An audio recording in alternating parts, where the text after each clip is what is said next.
Good morning. আমি doctor Amit Kumar Haldar. আমার এই হোমি হেলথ চ্যানেলে আপনাকে স্বাগত। তো আজকের ভিডিওতে আমি বেস্ট 15 অর্থাৎ 15টি মেডিসিনের কথা বলবো, যে 15টি মেডিসিন আপনার ঘায়ের সমস্যায় ব্যবহার করতে পারেন। সেই সমস্ত ঘা, যে ঘাগুলি দেখে মনে হচ্ছে যে প্রচুর ইনফেকশন, মনে হচ্ছে পচে গিয়েছে, এই রকম ঘা এবং প্রচুর দুর্গন্ধযুক্ত। তো এই ধরনের ঘায়ের ক্ষেত্রে এই মেডিসিনগুলি আপনি সিনড্রোম অনুযায়ী ম্যাচ করে ব্যবহার করতে পারেন। তো এই মেডিসিনগুলি সবকটি নেওয়ার দরকার নেই, যেটি আপনার সিনড্রোমের সাথে ম্যাচ হবে শুধুমাত্র সেটি গ্রহণ করবেন এবং সেটিতেই দেখবেন আপনার এই দীর্ঘদিনের পুরনো ঘা, যা পচে যাওয়ার মতো অবস্থা এবং দুর্গন্ধযুক্ত, সেটি ভালো হবে। তো ভিডিওটি স্কিপ না করে সম্পূর্ণ দেখুন, আর এই ধরনের ইনফরমেটিভ ভিডিও দেখার জন্য আমার চ্যানেলটি অবশ্যই সাবস্ক্রাইব করে নেবেন। তো আসুন তাহলে ভিডিওটি শুরু করা যাক। এই সমস্যার প্রথম মেডিসিন হিপার সালফ। দেখা যাচ্ছে যে আপনার ঘা থেকে একটা পচা পনিরের মতো গন্ধ আসছে এবং মনে হচ্ছে সেই ঘায়ে দাঁত দিয়ে কাটার মতো বেদনা। তো দাঁত দিয়ে কাটার মতো বেদনা এবং পচা পনিরের মতো যদি দুর্গন্ধ আপনার সেই ঘা থেকে আসে, সেক্ষেত্রে আপনি ব্যবহার করতে পারেন হিপার সালফ। এই হিপার সালফ মেডিসিনটি আপনি 30 পাওয়ারে 2 ফোঁটা মেডিসিন দিনে একবার কিছুদিন নিতে পারেন। প্রয়োজনে এই পটেন্সি বাড়াতে বা কমাতে পারেন। পরের মেডিসিন সালফার।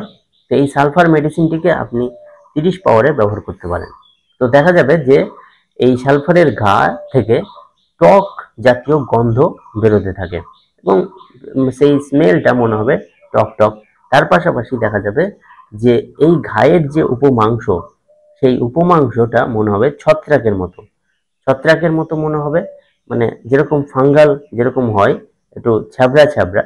তো সেই ধরনের ঘা এবং সেই ঘা থেকে দুর্গন্ধযুক্ত টক গন্ধ বেরোতে থাকে এবং দেখা যাবে যে এই ঘায়ের যে ধারগুলি, সেই ধারগুলি অপেক্ষাকৃত উঁচু এবং শক্ত। তো এইরকম ঘায়ের ক্ষেত্রে আপনি সালফার মেডিসিনটিকে 30 পাওয়ারে 2 ফোঁটা মেডিসিন ব্যবহার করতে পারেন। মেডিসিন মার্কর। তো দেখা যাচ্ছে যে অনেক ঘা আছে, মনে হচ্ছে দেখে যে ঘায়ের ওপরে চর্বি জমানো আছে, চর্বিটাকে মনে হচ্ছে জড়িয়ে রেখেছে। এইরকম ঘা যদি হয় এবং সেখান থেকে যদি দুর্গন্ধ বেরোতে থাকে, সেক্ষেত্রে আপনি ব্যবহার করতে পারেন মার্কর। এই মার্কর মেডিসিনটি আপনি 30 পাওয়ারে 2 ফোঁটা মেডিসিন দিনে একবার কিছুদিন নিতে পারেন। মেডিসিন আসাফারিডা। দেখা যাচ্ছে যে আপনার ঘা পুরনো এবং সেই ঘা থেকে জলের মতো আহ, আপনার ডিসচার্জ বেরোচ্ছে, পুঁজ বেরোচ্ছে এবং সেটাতে প্রচুর দুর্গন্ধ। তো জলের মতো স্রাব বেরোয় এবং তা অত্যন্ত যদি প্রচুর দুর্গন্ধযুক্ত হয়, সেক্ষেত্রে আপনি ব্যবহার করতে পারেন আসাফাটিডা। তো এই আসাফাটিডা মেডিসিনটি আপনি ব্যবহার করবেন 30 পাওয়ারে 2 ফোঁটা মেডিসিন দিনে 2 বার কিছুদিনের জন্য। পরের মেডিসিন ক্যালকেরিয়া কার্ভ। তো দেখা যাচ্ছে যে পেশেন্ট একটু মোটা থুলথুলে, মাংসপেশিগুলো মনে হচ্ছে একটু ঢিলঢিলে টাইপের, তাদের একটুতেই ঠান্ডা লাগে, একটু শীত কাতর। তো সেই সমস্ত পেশেন্টদের যদি ঘায়ের সমস্যা হয় এবং সেই ঘা থেকে দেখা যায় যে সাদা ধরনের পুঁজ বেরোয় এবং সেটা অত্যন্ত দুর্গন্ধযুক্ত, সেক্ষেত্রে ব্যবহার করতে পারেন ক্যালকেরিয়া কার্ভ। এই ক্যালকেরিয়া কার্ভ মেডিসিনটি আপনি 30 পাওয়ারে 2 ফোঁটা মেডিসিন দিনে একবার কিছুদিন ব্যবহার করতে পারেন, তারপরে আপনি এর পটেন্সি বাড়াতে পারেন। দেখা যাচ্ছে যে আপনার ঘা থেকে দুর্গন্ধযুক্ত ডিসচার্জ বেরোচ্ছে এবং সেই ডিসচার্জটা অর্থাৎ পুঁজটা একবারে গাঢ় হলুদ বর্ণের। তো এই ক্ষেত্রে দুটো মেডিসিন আছে। তো সেই দুটো মেডিসিনের মধ্যে একটি হলো কার্বোভেট। এই কার্বোভেট মেডিসিনটি সেই ক্ষেত্রে ব্যবহার করা হয় যখন দেখা যাচ্ছে যে প্রচুর দুর্গন্ধ আছে এবং আপনার যে ঘায়ের যে স্রাব সেটি হলুদ বর্ণের, আপনার ঘা অনেক পুরনো, তার সাথে আপনার ঘাটা মনে হচ্ছে একটা নীলচে ভাব হয়ে গেছে। সেটি নীলচে ভাব, হলুদ স্রাব এবং অত্যন্ত দুর্গন্ধ, তার সাথে পুরনো। এই কটি সিনড্রোমে আপনি কার্বোভেজ দিতে পারেন এবং হাইড্রাস্টিস মেডিসিনটি তখন দিতে পারেন যখন দেখা যাচ্ছে যে আপনার ঘায়ের রংটা একটা হলুদ হলুদ ভাব আছে এবং ডিসচার্জটাও হলুদ, তার সাথে দুর্গন্ধ। তাহলে আমরা দেখলাম কার্বোভেজে নীল ভাব আছে আর হাইড্রাস্টিসে হলুদ ভাব আছে, কিন্তু স্রাব দুটোরই হলুদ, আবার দুটোরই স্রাবের দুর্গন্ধ আছে প্রচুর। এইরকম পরিস্থিতির ঘায়ে আপনি এই দুটো মেডিসিন ব্যবহার করতে পারেন। দুটো মেডিসিনই আপনি 30 পাওয়ারে 2 ফোঁটা মেডিসিন দিনে একবার কিছুদিন নিতে পারেন। পরের মেডিসিন কালিবাইক্রম। তো দেখা যাবে যে আপনার ঘা শুকনো, কিন্তু শুকনো হলেও সেখানে একটা দুর্গন্ধ আছে। তার পাশাপাশি এই ঘায়ের যে ধারগুলো, সেই ধারগুলো একটু উঁচু এবং শক্ত।